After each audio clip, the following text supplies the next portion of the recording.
And so I was trying to explain why an African biologist should be interested in something which is not actually really evident in the African world. Now, first of all, just very briefly, what is psychical research? The bottom line is that mind seems to be operating independently of physical space-time or physical structures, and it's conventional to break this study up into a number of different items. A few are indicated here: telepathy, mind-to-mind, clairvoyance, mind-to-object, precognition, other way around, psychokinesis, also other way around, out-of-body and near-death experiences, awareness in non-physical states. Well, I wasn't remotely interested in all this until about the age in the middle 20s, when I came across something which is very commonly practiced in Africa, which is short of water, and that is dowsing. I define it here as a direct sensing of objects without the mediation of survey apparatus. And the usual context for this is finding water. Most farmers, most landowners are not particularly keen to call in the geological survey, very expensive, very time-consuming, and don't often come up with the right answers, whereas there are very many water dowsers in South Africa who are remarkably successful. They use either a pendulum or a rod or a bottle of water or pretty well anything else, even their facial muscles. And it requires no costly procedures. It can be remarkably accurate regarding locality of water, the water source, the depth of the water source, and the yield. Now, this was quite worrying because conventional science says it's not possible. You can't do this kind of thing. So you either have to declare it fraudulent or in some way fishy, or accept that the standard ideas of physics or science generally are inadequate, or else, like most people, you just quietly forget about it. But I was not able to forget about it because I made use of water that had been located by a dowser.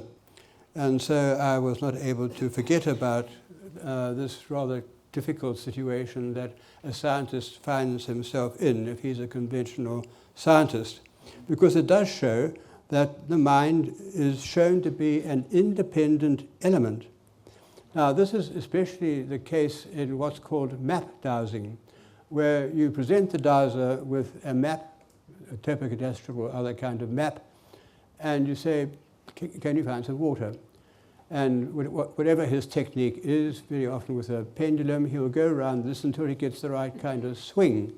And he'll say, here you will find your water, and then checking on questions that he puts in his mind, almost back to his mind, recorded in the swing of the pendulum. He will tell you how deep you have to bore and what kind of yield you have to or can expect. Now, this is an idea that standard science doesn't like very much, because standard science is based on the idea that mind somehow is a product of physical bits and pieces in the brain and can't be independent. It's a complete product of the physical world, not something that is actively outside the physical world in the case of its operations. So what do you do? Well, you can ignore it, of course. I chose to study it rather than to reject the data, which they were there in my glass of water. So that led me to ask, well, what other research fields are there which study mind as an independent element? And the answer came up as psychical research, or what the Americans call parapsychology. Now, a society for psychical research was founded in London in 1882 to facilitate research efforts, and I'm glad to say that it is still a flourishing society. It supports free science.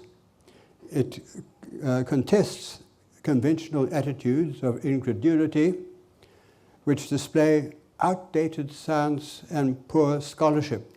Now, that's not a very nice thing to say, outdated science, but in fact, one can link this up with advanced directions that science is taking. I had a lot of confidence given to me by a South African mathematician and mystic, Michael Whiteman, who produced an ontological framework which really made this seem quite inevitable, that this kind of thing has got to happen.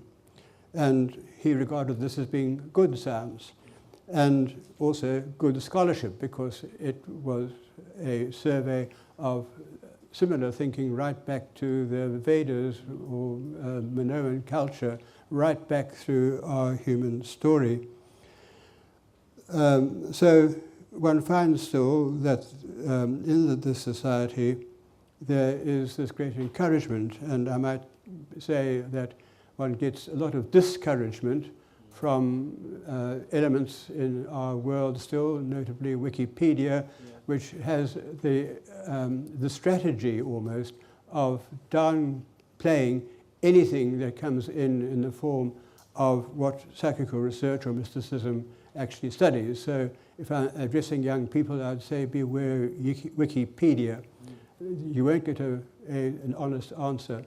The society itself is actually going to produce a kind of a mirror Wikipedia, in which we hope that information regarding psychical and mystical matters will be put in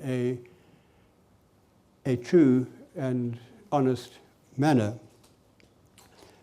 So my conviction, and I'm writing a book about this, mainly on Michael Whiteman, is that there is no incompatibility between psychical phenomena and advances in physics. My particular interest now is in out-of-body experience. All I can say is that it is actually an immensely complicated subject. There are all sorts of problems one comes across when you start to look at it closely. One has to think about the independent existence of mind from the physical body. How is this possible? It can't happen in the physical world, so there must be non-physical worlds where this happens. So out-of-body experience indicates the presence of non-physical environments and the possibility of existence in them, which is quite something which is out of the normal orbit of conventional science. It will inevitably lead to the questions about the existence of life after physical death. It then becomes a field of research and not simply an area of fantasy.